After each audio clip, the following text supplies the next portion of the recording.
Acordo Mercosul-EFTA, Associação Europeia de Livre Comércio, sobre as oportunidades de exportação de produtos brasileiros para a Europa. Eu vou conversar agora, então, com Suemi Mori, que é diretora de Relações Internacionais da CNA, Confederação Nacional da Agropecuária. Muito bem-vinda. Obrigada, Simone. Obrigada pelo convite para estar aqui. Prazer em tê-lo novamente aqui, conversando com a gente no nosso jornal, viu, Suemi? Olha só, em conjunto, então, com um acordo, né, que há muitos anos, né, está sendo feito aí, Mercosul, União Europeia, em paralelo, então, esse novo entendimento aí com 4 países, não é? Suíça, Noruega, Islândia, Liechtenstein, negociações que vão sendo concluídas aí para esse livre, né, acordo de comércio com esses países. E eu te pergunto, as oportunidades, benefícios, então, para o bloco Mercosul e também aqui para o nosso país, para o agro brasileiro. Essa é uma boa notícia, né, Simone? A gente estava aguardando a conclusão da etapa negocial desse acordo. É um acordo, se você pensar do ponto de vista de comércio, é um acordo pequeno, é uma população de 15 milhões de habitantes, né?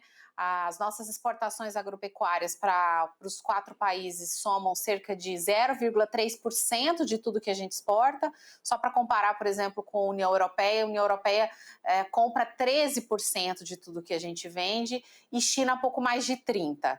Então é um mercado pequeno, mas é um mercado importante, tanto do ponto de vista de poder aquisitivo, né, uma população muito rica que tem nesses 4 países, como ele acaba também ajudando a acelerar o processo com a União Europeia da negociação do acordo nessa fase que a gente está de ratificação, né?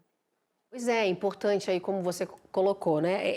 São 15 milhões de habitantes nesses países, né? 0,3% do que o Brasil ele exporta para lá, mas tem todo esse ganho, né? Você falou em relação a esses.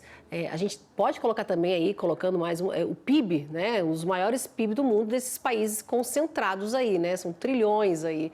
E a Noruega, que também faz parte aí, é o principal doador do Fundo Amazônia, né? E tem esse alto poder aquisitivo, como você bem colocou. É um pontapé inicial também, não é?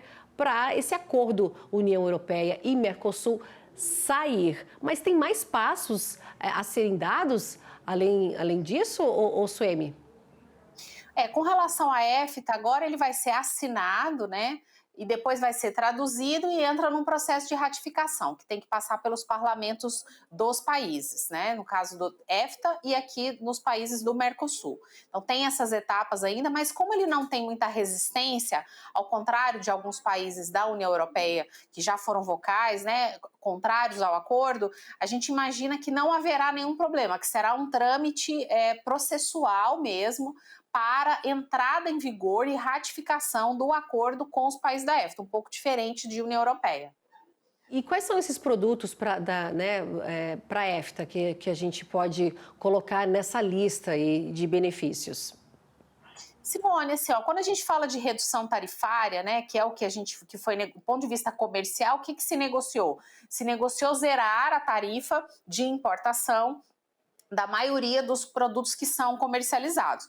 Existe um grupo de produtos que acaba tendo um tratamento diferenciado, que eles são tratados como cotas, né? Então, por exemplo, a questão de proteína animal, alguns grãos também entraram como cota. Então, a gente não zera integralmente a tarifa, a gente tem uma tarifa preferencial, ou seja, uma tarifa mais baixa do que é praticada hoje, para uma quantidade determinada que foi negociada. Então, existe o que a gente trata como cota, existe o comércio geral.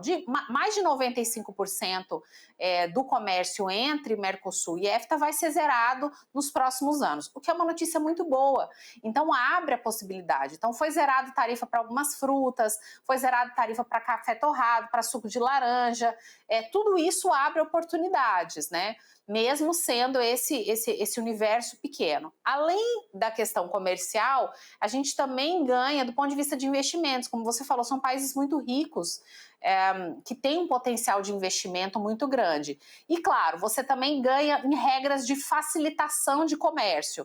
É aquilo que você trabalha para diminuir a burocracia, para facilitar o comércio e o trânsito das mercadorias entre os dois blocos. Então, tudo isso é positivo. Noemi, você falou aí grãos, frutas, não é? Tem essa cota e tem essa tarifa zerada aí, mas eu também estava lendo em relação ao pesqueiro, né? Os pescados aqui do Brasil para entrar nesses países que a gente coloca aqui, Noruega, Islândia, Liechtenstein e Suíça. Como é que fica essa cota, alíquota zero em relação aos pescados?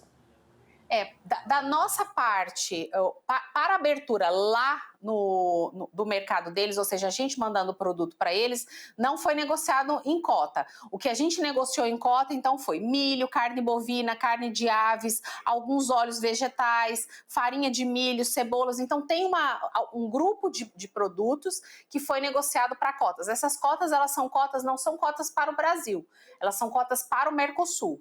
Então, depois essas cotas vão ser divididas. Na verdade, elas já são divididas, só que o Ministério, o governo, não divulgou ainda como que essas cotas vão ser divididas, né, para cada um desses países.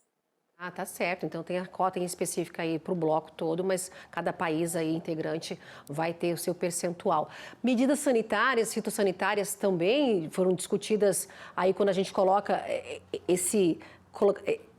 digamos assim, é uma parte, né? A gente está falando desses 4 países, a gente tem aí o Acordo do Mercosul e a União Europeia, mas essas questões sanitárias, fitossanitárias também foram inclusas aí nessa... Também foram. Existe um capítulo, né? O acordo é um texto que são vários capítulos. Então, tem o capítulo que fala dessa questão tarifária, né? Que é o comércio de bens, tem um que fala de investimentos, outro que fala de serviços e tem um de medidas sanitárias e fitossanitárias. Então, existe esse capítulo, né? O texto final do acordo ainda não foi divulgado, existe um trâmite legal ainda dentro do que foi negociado entre Mercosul e EFTA, então a gente só deve ver esse texto daqui um mês ou algo do tipo. Mas o que o Ministério divulgou como benefícios foram processos de regulações mais facilitados. Eu acho que o principal deles, que está listado lá, é a questão do pré-listing, né? O que é um pré-listing? Um pré-listing é quando um país ou um bloco reconhece o sistema sanitário de defesa e inspeção do outro bloco. Então, o exemplo que eu sempre faço a comparação é com relação à China.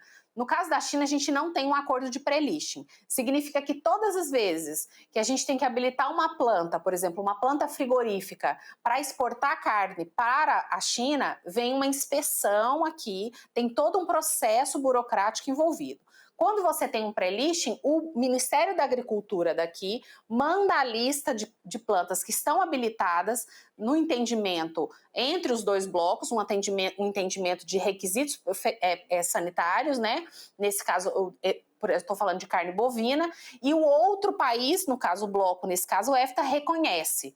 Então, não precisa toda essa etapa de inspeção, é um processo muito mais facilitado. E isso foi negociado nesse acordo com o EFTA. Tá certo. Suemi, para a gente ir finalizando, o Brasil assumindo aí a presidência, não é, do Mercosul, né, durante esses 6 meses, a pauta é muito grande, são várias prioridades aí do bloco, mas um deles aí, a gente está falando desse acordo Mercosul-União Europeia, um acordo que se estende há muitos anos, expectativa, então, da CNA, agora o Brasil, né, liderando, né, a presidência aí do Mercosul. O presidente Lula disse que talvez esse ano esse acordo saia. Como é que está a expectativa de vocês? Eu acho a expectativa de que realmente tenha a ratificação ainda esse ano, acho muito otimista. Não muito pelo ponto de vista do quem está contrário, de um lado ou do outro, mas mais pelo processo mesmo, sabe, Simone? Porque tem um processo, são 27 países, né? Então tem uma votação lá no Parlamento Europeu, tem a tradução dos textos, tem a votação aqui. Então acho que tem umas etapas ainda que tem que ser vencidas. Eu acho que mais por essa questão temporal, acho bem otimista se a gente... Esperamos que sim, mas acho muito otimista achar que ainda vai finalizar esse ano. Suemi, tem muita água para passar embaixo dessa ponte aí, como você falou, né? Muita coisa para acontecer. Suemi Mori, diretora de Relações Internacionais da CNA. Mais uma vez, muito obrigada pela gentileza de você conversar com a gente de um assunto tão importante aqui, né? Que vai atender, não é, o Mercosul, em específico também aqui para o nosso país. Suemi, muito obrigada, uma boa tarde e até uma próxima. Muito obrigada pelo convite, Simone. Boa tarde para você. Boa tarde, tchau, tchau. Sigo aqui.